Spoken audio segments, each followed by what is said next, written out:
itu tidak mungkin rektor, bisa jadi kaprodi, bisa jadi dekan, atau bisa jadi dosen, kemudian ditandatangani oleh rektor dari universitas.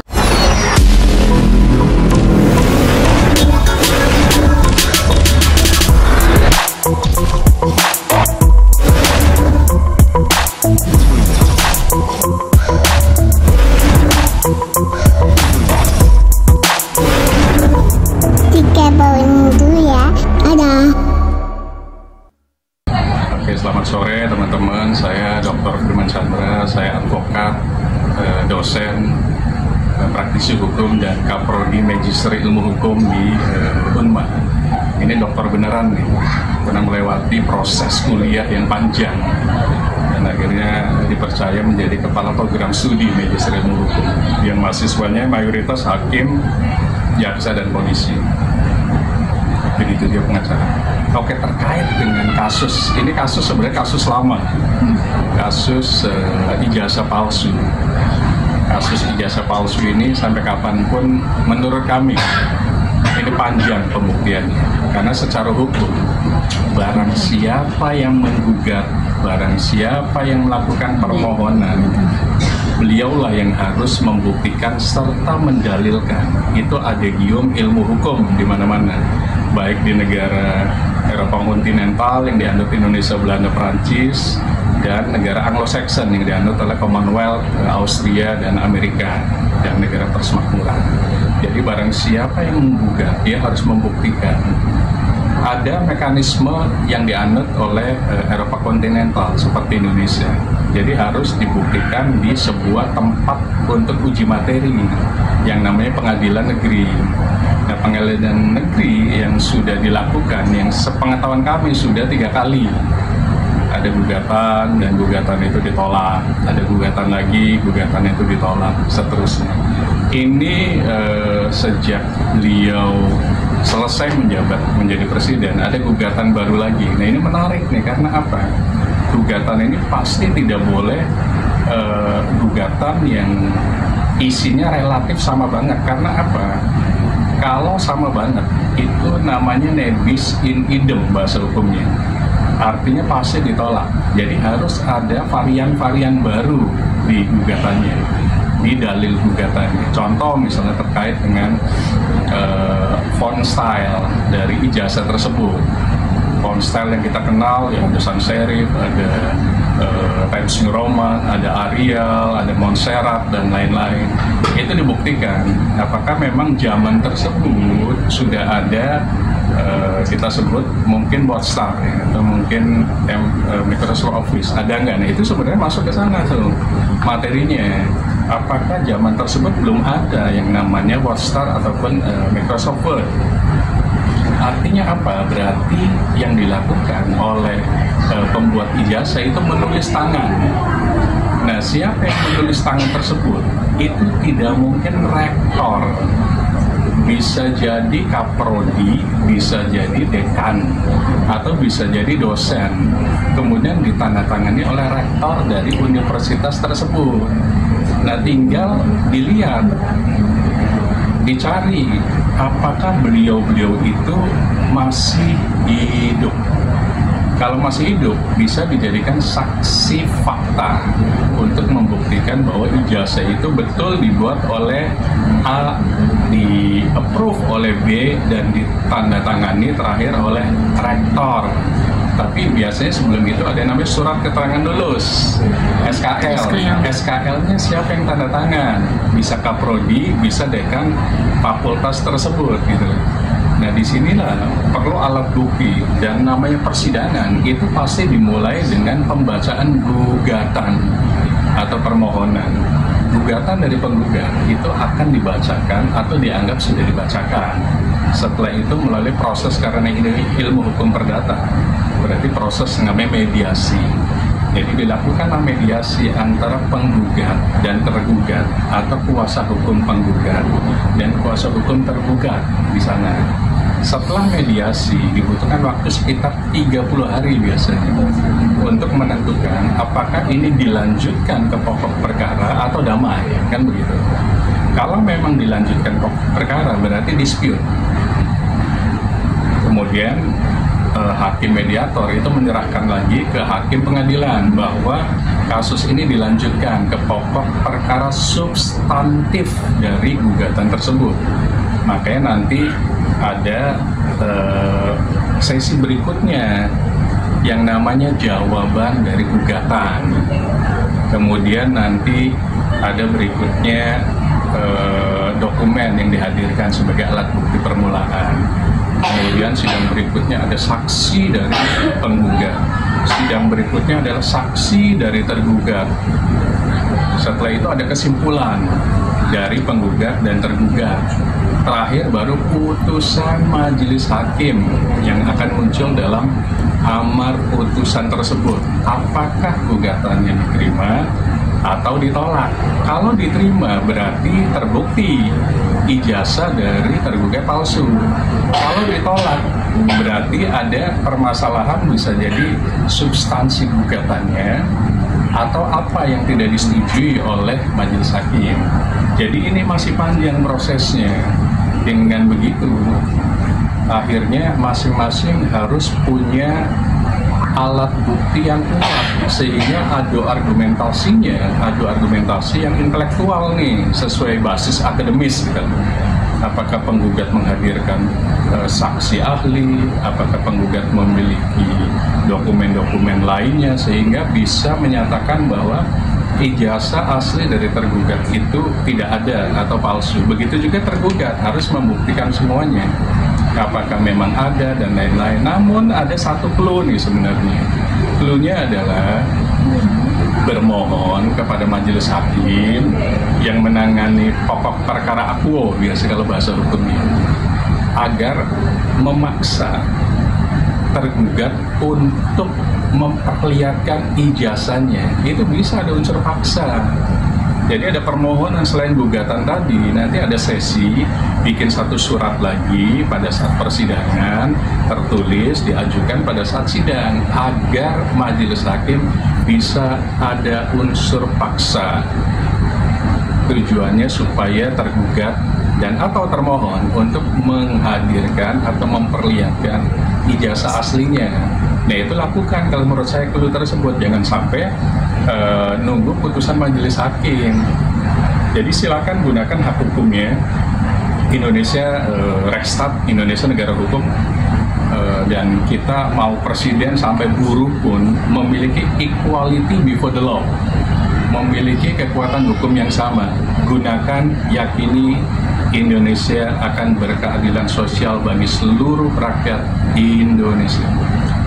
Tapi posisi atau kondisi Pak Jokowi saat ini sendiri kan udah jadi warga sipil nih.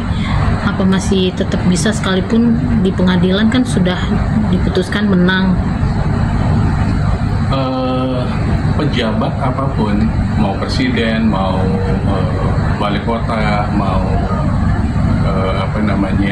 gubernur dan lain-lain, meskipun sudah menjadi warga sipil, tapi hak-hak dan privilege itu biasanya masih ada. Apalagi presiden pasti memiliki pasukan juga yang kita sebut pas pampres. Pas pampres pasti menjaga, karena di konstitusi kita bahwa semua mantan presiden pun masih memiliki privilege. Dalam hal ini presiden yang masih hidup ya, masih dikawal oleh yang namanya pas pampres, tapi tidak sebanyak dulu waktu menjabat. Artinya sipil betul, tapi secara perlakuan masih menjadi mantan pejabat yang harus dilindungi, karena bagaimanapun beliau adalah simbol negara, presiden itu gitu. Nah disitulah kenapa meskipun presiden itu sudah selesai menjadi presidennya, tapi masih memiliki privilege dan susah untuk disentuh, tanda kutip, misalnya langsung ketemu beliau, karena pasti melewati penjagaan yang matang oleh pas pampres tadi. Namun secara hukum, karena kita negara hukum, kalau memang dipaksa harus hadir di persidangan itu, bermohon lagi ke majelis hakim agar tergugat secara adil itu bisa hadir di persidangan. Jangan hanya diwakili oleh kuasa hukum, tapi harus hadir secara personanya gitu. Nah, tinggal di sana adu argumentasi juga. Tapi balik lagi majelis hakim yang menentukan apakah bisa hadir atau enggak. Tapi kuasa hukum harus request kepada majelis hakim agar tergugat yang namanya Jokowi ini dihadirkan di persidangan gitu. Selain memperlihatkan bukti otentik terkait dengan ijazahnya. Jadi sipil atau tidak sipil sebenarnya sama, secara status hukum sama gitu. Atau banyak di negara lain presiden pun bisa menjadi tersangka bahkan terdakwa. Nah, kita pun yakini karena ini negara hukum, yakini in the matter of time, hanya masalah waktu saja, pasti akan tergerak bahwa majelis hakim punya kekuatan untuk bisa memaksa dan unsur paksa siapapun hadir di persidangan. Bang, berarti kan UGM itu kan sudah memverifikasi itu benar. Tapi kalau misalnya itu tidak ada bukti, berarti tetap itu tidak kuat dong buktinya. Kalau dari bukti otentik itu kan yang mengeluarkan adalah lembaga yang mengeluarkan tersebut. Kalau memang mengatakan buktinya asli, ya bagi dia asli. Tapi kan balik lagi, kenapa masyarakat Indonesia penggugat masih merasa ada yang kurang gitu loh, masih belum yakin? Nggak apa-apa, masing-masing adu argumentasi saja. Seperti layaknya membuktikan sertifikat hak milik dari alas bidang penggugat atau tergugat, itu kan harus dibuktikan di persidangan. Kalau memang ternyata SHM-nya cacat, itu kan bisa dibatalkan. Nah, ini korelasinya hampir sama. Artinya nanti lembaga penguji yang menentukan batal tidaknya sebuah lembaran negara, baik itu ijazah, sertifikat hak milik, sertifikat, dan lain-lain, itu adalah majelis hakim. Namun, karena kita menganut Eropa Continental Justice System, prosesnya jadi panjang. Jadi kalaupun misalnya gugatan itu diterima, kan ada proses yang namanya banding, ada namanya kasasi, ada namanya peninjauan kembali, ada upaya hukum biasa, ada upaya hukum luar biasa. Nah, disitulah harus sabar masing-masing. Jadi tidak bisa di tingkat pertama menang, itu pasti akan menang di tingkat kedua, banding, kasasi, ataupun peninjauan kembali. Jadi masing-masing harus sabar, sehingga putusan itu berkekuatan hukum tetap atau final and binding, inkra. Inkra itu yang menentukan adalah Mahkamah Agung. Bang, terkait yang ada kabar sounding kabar dulu, infonya ijazahnya hilang, menurut abang sendiri gimana? Ada satu statement di media, guru besar yang masih aktif ya. Guru besar masih aktif itu berarti usianya sebelum 65 masih aktif, menggunakan profesornya guru besar. Ada isu mengatakan bahwa ijazahnya beliau hilang, diganti menjadi ijazah duplikat lebih tepatnya, ijazah yang sekarang gitu. Ya semuanya sah-sah saja mengatakan hal tersebut, tapi balik lagi, buktikan. Kalau memang dia yang mendalilkan, beliau juga yang harus membuktikan. Buktinya apa, kan begitu. Itu menarik tuh, profesor tersebut dijadikan saksi fakta. Kalau menurut saya profesor tersebut jadikan saksi fakta baik oleh penggugat ataupun tergugat. Karena beliau ternyata berkomentar, bisa jadi pada saat pembuatan ijazah tersebut beliau memparaf misalnya. Dalam artian sebelum ditandatangani rektor. Rektor itu kan final, tapi sebelum ijazah itu masuk, mulai dari dosen, kaprodi, dekan, baru profesor. Nah mungkin beliau waktu itu dosen atau kaprodi mungkin. Kejar, buktikan, itu adalah saksi fakta. Ini menarik, silakan bagi penggugat untuk ngejar ataupun tergugat untuk ngejar dia sebagai saksi fakta. Bang, tanggapannya terkait kemarin kan kuasa hukum Pak Jokowi sendiri mengatakan bahwa kita atau Pak Jokowi punya hak juga untuk menolak ketika ayo mau lihat dong ijazah gitu. Sama hal kayak misalkan gue mau lihat KTP dong, ya kan takut disalahgunain. Punya hak dong kita nolak gitu. Makanya itu alasan mereka, yang bisa kita menunjukkan itu hanya pihak pengadilan aja gitu. Makanya tadi ada sebuah clue, harusnya penggugat selain mengajukan gugatan, kemudian duplik dan lain-lain, bikin sebuah request permohonan kepada majelis hakim agar majelis hakim bisa memaksa tergugat, dalam hal ini mantan presiden kita, untuk memperlihatkan. Nah, pertanyaannya di sidang-sidang kemarin ada permintaan itu tidak? Kemudian memang ini hak prerogatif dari majelis hakim yang 3 orang itu, ya kan, ada ketua, ada anggota 2, kan? Kemudian ada panitera pengganti di persidangan kan gitu. Kalau memang bisa meyakinkan, ya sejatinya majelis hakim pun jangan ragu-ragu untuk membuat unsur paksa kepada tergugat memperlihatkan. Kalau tanpa ada unsur paksa, itu kan hanya sekedar permintaan dan tidak harus dikabulkan. Harusnya bikin satu surat. Kalau memang ini kan sidang masih panjang, surat pertama tidak diindahkan, bikin surat berikutnya sampai sebelum kesimpulan, sehingga majelis hakim pun tergerak nuraninya. Ingat, majelis hakim adalah wakil Tuhan di muka bumi, terlepas apapun. Karena di kasus ini morality sangat dipentingkan. Indonesia membutuhkan Anda majelis hakim, karena bagaimanapun kita butuh kebenaran. Meskipun teori kebenaran setiap filsuf pun beda-beda, apakah dari John Rawls, Aristoteles, Socrates pasti berbeda-beda. Namun nurani, hati kecil itu harus dijadikan sebuah fundamental agar kasus ini terang benderang. Kalau memang ternyata betul ijazahnya tidak betul, tidak benar atau palsu, kan tinggal minta maaf kan gitu. Dengan konsekuensi sosial yang akan ditanggung oleh orang tersebut. Karena balik lagi, sejatinya pemimpin kita harus punya fundamental yang namanya etikabilitas, fundamental namanya intelektualitas. Masa pemimpin kita tidak bisa bercakap-cakap di sidang PBB misalnya?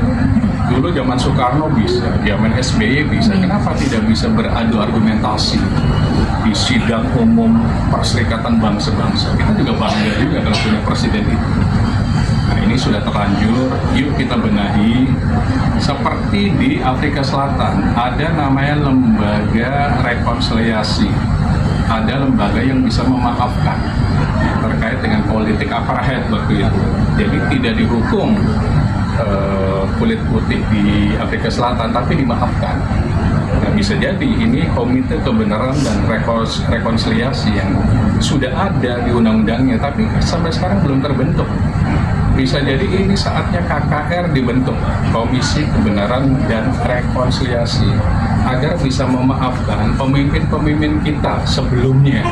Kita harus maju ke masa depan, jangan lihat ke belakang. Karena sekarang lagi masalah perang dagang. Masa kita ngomong ijazah palsu terus? Perang dagang ini lebih bahaya. Belum emas, belum dolar yang fluktuatif.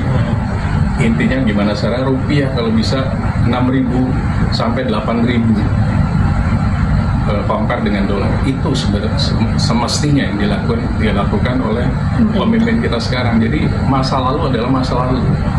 Kita harus kejar masa sekarang.